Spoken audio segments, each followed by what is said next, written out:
যুৱ ছাত্ৰ পৰিষদৰ কাৰ্যালয়ত AJYCP তথা বীৰ লাচিত সেনাৰ বোকাজান আঞ্চলিক সমিতিৰ বিষয়ববীয়াসকল আৰু যুৱ ছাত্ৰ পৰিষদৰ বিষয়ববীয়াসকলে আজি এখন আমি সংবাদমেল আয়োজন কৰিছোঁ। এই সংবাদমেলৰ জৰিয়তে আমি আপোনালোকৰ অৱগত কৰিব বিচাৰিছোঁ যে দুটামান কথা। সদ্যহতে কাৰ্বি আংলঙৰ যি ভূমি নীতি লৈ পেলাই যি এটা বিতৰ্ক সৃষ্টি হৈছিলে সূত্ৰপাত, সেই বিতৰ্ক হোৱা সৃষ্টিত আমি শেহতীয়াকৈ কিছুমান কথা গম পাইছোঁ যে অতিকৈ পৰিতাপৰ বিষয় যে কেইদিনমানৰ আগতে বকলিয়াত বহুখিনি মানুহ সমাবেত হৈ পেলাই এখন সংবাদমেল আয়োজন কৰিছিলে। তাত আমাৰ ক'বলগীয়া একো নাই, সংবাদমেল আয়োজন কৰাটো সকলোৰে অধিকাৰ আছে, গণতন্ত্ৰৰ অধিকাৰ। কিন্তু আমাৰ পৰিতপ্তৰ বিষয় এইটো যে কাৰ্বি আংলঙৰ যি নতুন ভূমি নীতি লৈ পেলাই যি সংবাদমেলখন আয়োজন কৰোঁতে বিশেষ এজন ব্যক্তিয়ে তেখেতে পোনপ্ৰথমেই সংবাদমেলখন আয়োজন কৰাৰ বক্তব্য ৰখাৰ আৰম্ভণিতেই যি আমি অসম জাতীয়তাবাদী যুৱ ছাত্ৰ পৰিষদে হওক বা বীৰ লাচিত সেনাই যি বহিৰাগত বিদেশীৰ কাৰণে অতদিনে আমি সংগ্ৰাম কৰি আহিছোঁ, সেই সংগ্ৰাম যেন ক'ৰবাত আমাক ক্ষুণ্ণ হৈছে বুলি আজি আমি ভাবিবলৈ বাধ্য হৈছোঁ।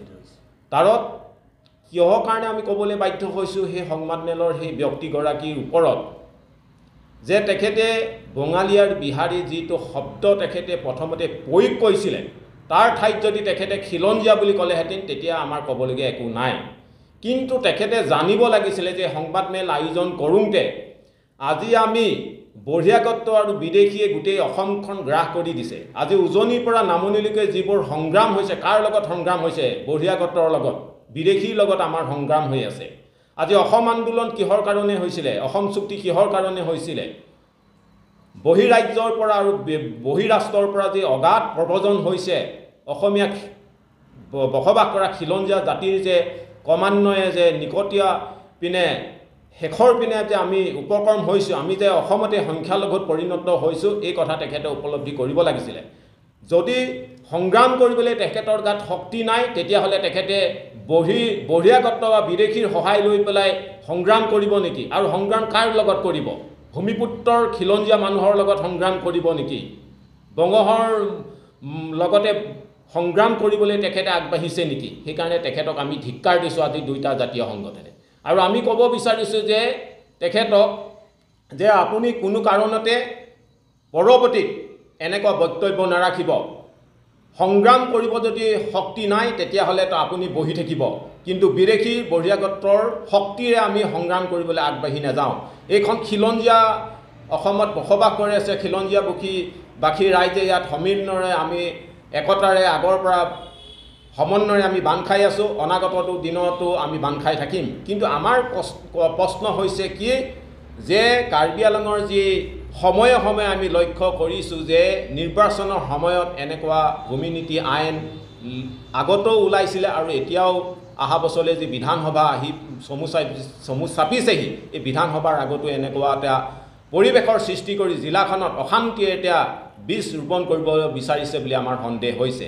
এনেকুৱা এতিয়ালৈকে আমি কোনো কথাই নিশ্চয় আমি গম পোৱা নাই কথা কি হৈছে কি নাই হোৱা, কিন্তু এটা উৰা বাতৰিৰ নিচিনা এটা বিভ্ৰান্তৰ সৃষ্টিৰ যেন বাতৰি মানে সমাজত বিয়পাই দিছে আৰু এই বিভ্ৰান্তৰ সৃষ্টিৰে সমাজখন বিক্ষিপ্ত পৰিৱেশ সৃষ্টি কৰিছে বুলি আমাৰ অনুভৱ হৈছে। আৰু লগতে আমি আৰু এটা কথা আপোনালোকক ক'ব বিচাৰিছোঁ যে কাৰ্বি জাতিৰ যি আত্মা, কাৰ্বি জাতিৰ যি স্বাভিমান, যি তেখেতলোকৰ যি সপোন আছিলে, সেই সপোন তেখেতলোকে দিঠকত পোৱাটো বিচাৰে। তেওঁলোকৰ আছিলে এটাই দাবী কি কাৰ্বি আংলঙত 244A আৰ্টিকলৰ ওপৰত দীৰ্ঘদিনে এই সংগ্ৰামখন কৰি আহিছে। আমি সদায় খিলঞ্জীয়া এজন ভূমিপুত্ৰ হিচাপে আমি সন্মান কৰোঁ তেখেতলোকৰ এই জাতীয় সংগ্ৰামখনক, যি অশেষ তেওঁলোকে আত্মবলিদান দিছে এই সংগ্ৰামখনত। আমি ক'ব বিচাৰিছোঁ যে কাৰ্বি জাতিৰ যি 244A আৰ্টিকল আজি আমি দুইটা জাতীয় সংগঠনে তেওঁলোকৰ প্ৰাপ্যটো অধিকাৰটো পোৱাটো আমি অন্তৰৰ পৰা বিচাৰিছোঁ। আৰু অনাগত দিনত তেখেতলোকৰ এই যাত্ৰা সফল হওক বুলি আমি আশা কৰিছোঁ। আৰু আমি ক'ব বিচাৰিছোঁ যে আজি যুৱ ছাত্ৰ পৰিষদে হওক বা বীৰ লাচিত সেনা জাতীয় সংগঠনেই হওক, আমাৰ যিবোৰ দাবী আছে, যিদৰে জাতীয়তাবাদী যুৱ ছাত্ৰ পৰিষদৰ অন্তৰাজ্যিক পাৰপত্ৰ, ইলাৰ্ণ পাৰ্মিট তথা পূৰ্ণ স্বায়ত্তশাসিত দ্বি নাগৰিকত্ব, এই ব্যৱস্থাবোৰ যদি জাতীয়তাবাদী যুৱ ছাত্ৰ পৰিষদে জন্মলগ্নৰ পৰা দাবী কৰি আহিছে, এই দাবীবোৰ কাৰ কাৰণে কৈছে? এই দাবীবোৰ অসমৰ খিলঞ্জীয়া স্বাৰ্থতে কৰিছে। ঠিক তেনেদৰে 244 এই আৰ্টিকলটো কাৰ্বি আংলঙত বসবাস কৰা সকলো জাতি জনগোষ্ঠীৰ বাবে এখন শক্তিশালী অধিক উন্নয়নৰ ক্ষেত্ৰত আগবাঢ়ি যাবৰ বাবে তেখেতলোকে এই অধিকাৰটো বিচাৰিছে, যি সংবিধানত উপলব্ধ আছে।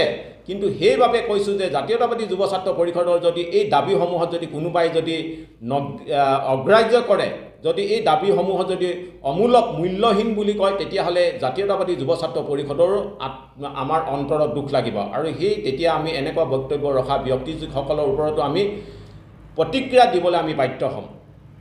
ইয়াত বসবাস কৰা খিলঞ্জীয়াবাসী ৰাইজ সদায় অটল অদম্য আৰু সাহসৰে থাকক।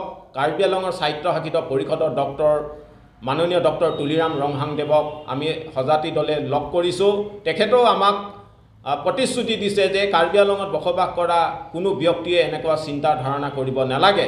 সেইকাৰণে আমি ক'ব বিচাৰিছোঁ যে খিলঞ্জীয়াবাসী ৰাইজে অসমৰ য'তেই বসবাস কৰক, সদায় তেওঁলোকৰ সুৰক্ষিত হৈ আছে, অনাগতটো সুৰক্ষিত হৈ থাকিব। কিন্তু বহিৰাগত লৈ পেলাই কোনোৱে যেন অনাগত দিনত কাৰ্বি আংলঙত এটা বিৰূপ এটা আন্দোলনৰ এটা ষড়যন্ত্ৰমূলক আন্দোলন সৃষ্টি কৰিবলৈ নকৰে, তাৰ বাবে আমি তেখেতক সেই ব্যক্তিজনক আমি সকিয়নি দিছোঁ। জাতীয়তাবাদী যুৱ পৰিষদৰ সৈতে একমত আৰু ময়ো নিবিচাৰোঁ যে আমাৰ অসমীয়া থলুৱা জাতীয় জনগোষ্ঠীৰ সৈতে আমাৰ অসমীয়া খিলঞ্জীয়া লোকসকল একলগ হৈ থাকিব লাগে। কোনোবা যিদৰে সেইদিনাখন বকলীয়া ঘাটত যি বক্তব্য তেওঁ ৰাখিছে বাহিৰাগত বনৰীয়াক লগত লৈ, সেই বক্তব্যক মই একেমুখে ধিক্কাৰ দিছোঁ। আৰু অনাগত দিনত যাতে এনে কাৰ্য তেওঁলোকে হাতত নলয়। আৰু অসমীয়া খিলঞ্জীয়া লোকসকল সদায় জাতিৰ স্বাৰ্থ হকে কাম কৰি যায়। গতিকে মাননীয় তুলিৰাম ৰংহাংদেৱেও আমাৰ অসমীয়া খিলঞ্জীয়া জাতীয় স্বাৰ্থৰ হকে মাত মাতিলে তেওঁ সদায় সহায় কৰিব, এই বক্তব্যই ৰাখিছোঁ। আৰু অনাগত দিনত অসমীয়া কাৰ্বি জাতীয় জনগোষ্ঠীসকলৰ লগত একমত হৈয়ে কাম কৰি যাব। ধন্যবাদ। বিচাৰটো ম্যাদী পতা লাগে বুলি